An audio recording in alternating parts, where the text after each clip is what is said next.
This week, a topic that we've all been looking forward to: the chemical composition of fish.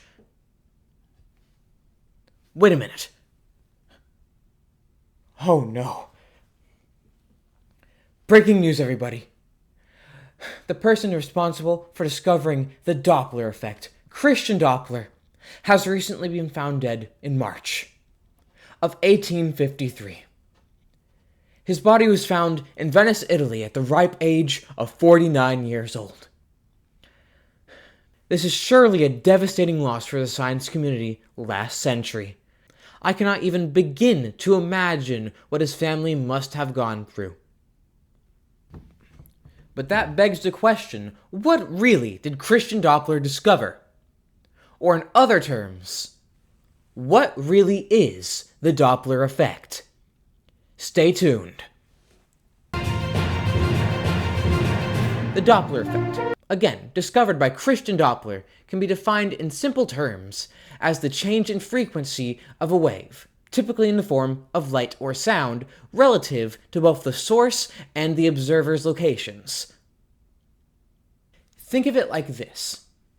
The waves of either sound or light are either constantly being scrunched up or stretched out wide. Now, this changes depending on its relative location to the observer and where the sound is actually coming from. I'm now sending you over to Weatherman Dallas to see the two formulas for the Doppler effect. These formulas have been provided by the National Aeronautics and Space Administration, or NASA. Thank you, Austin. Here, we have the two formulas for the Doppler effect as provided for by NASA. One for which waves are approaching, and one for which they are leaving. In this equation, Fi is representative of the wavelengths as the source is moving away, which you get the value for by multiplying the frequency by the speed of light divided by the speed of light plus the initial velocity of the source.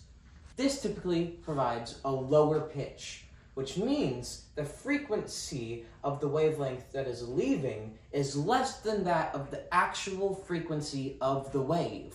In this equation, Fa represents the wavelength as the source of the sound approaches, which is gotten by multiplying the actual frequency by the speed of light divided by the speed of light minus the initial velocity of the actual source. This typically provides for a higher pitch, meaning the pitch of the wave which is moving towards you is more than that of the actual frequency.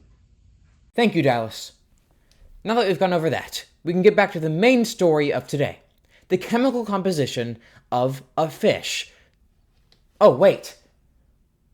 Oh, I'm getting word that in an attempt to mourn, the Doppler effect is being directly demonstrated out in the field. Out to you, Boston. Thank you, Austin. Here we are, out in the field, with observers who are mourning in their own way. You, ma'am, how do you feel about the death of Christian Doppler? I miss Christian so much. You know, the Doppler effect is my favorite effect. Here, right there. That is a perfect representation of the Doppler effect in action. Back to you, Austin. Thank you, Boston.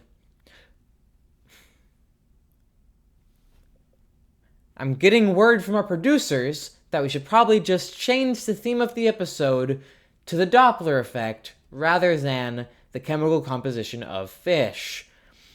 So they are sending me a list of practical applications for the Doppler effect, which includes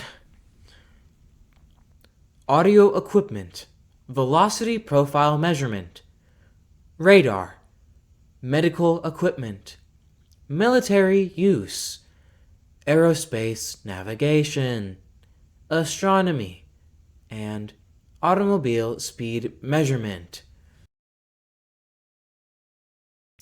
That's all the time we have for today, and we spent it all on the Doppler effect.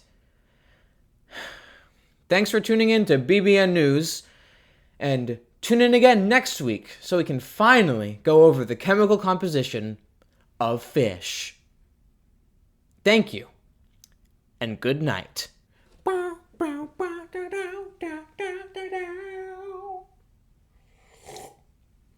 Roll the credits. But I'm a creep. I'm a widow. What the hell am I doing here? How do you feel about the death of Christian Doppler? I miss him so much, you know, that was my favorite effect. The Doppler effect, you know, I miss it so much. Of course. Edwin? That was your cue. I thought Austin said that my cue was... Maybe.